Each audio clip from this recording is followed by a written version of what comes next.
You ask Tiger to solve. This deals with linear equations with one unknown. The final result is g equals 4. Let's solve it step by step. Group all g terms on the left side of the equation.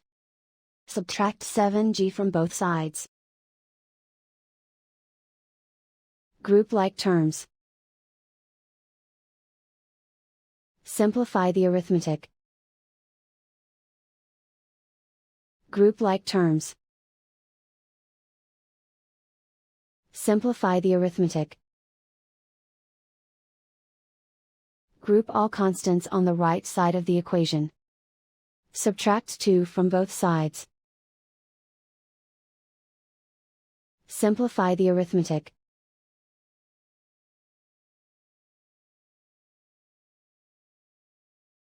Isolate the g.